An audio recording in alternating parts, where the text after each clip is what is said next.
Yun guys, paano nga ba ma-withdraw yung World Coin from World App? So ngayon, tap lang natin World App. Then punta tayo sa ating wallet.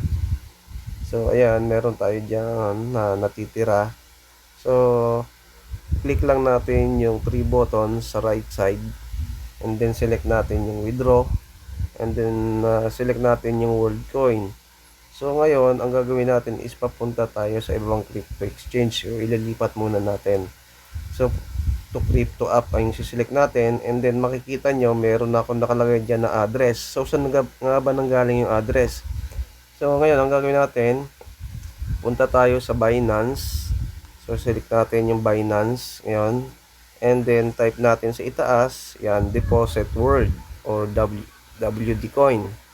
So deposit natin, select natin yung world chain. Okay, then i-copy lang natin yung address. Yan, yung address.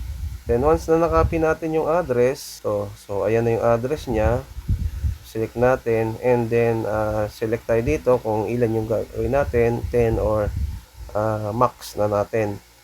So ngayon, i-click lang natin dyan yung continue. Ngayon, once na na-continue na natin, hintayin lang natin, balik tayo dun sa Binance, and then makikita nyo meron na akong balance kasi dyan na natitira.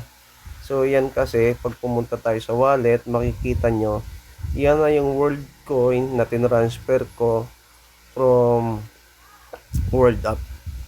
So ayan, pagdating natin dito, pwede naman natin makikita nyo, ayan, may transaction ako dito kanina, yan, crypto deposit na 7.5 world o yung WLD coins na nanggaling dun sa World App.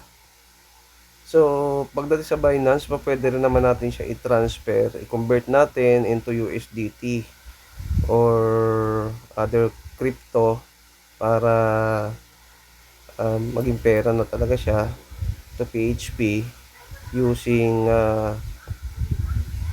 P2P. So kung meron kayong mga reliable na na pinagbebentahan using P2P, ayan, hanapin nyo lang dito sa ng apps. Ito, select lang natin dito yung more, then punta tayo sa P2P.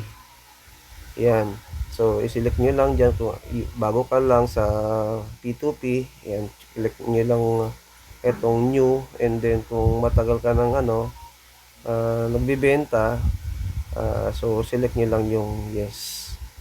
So okay, yun lang, and then pwede nyo nang ibenta yan sa tao. So yun lang guys, sa susunod na video ituturo ko naman kung paano nyo ita-transfer kung sa iba pang exchanges halimbawa. Thank you.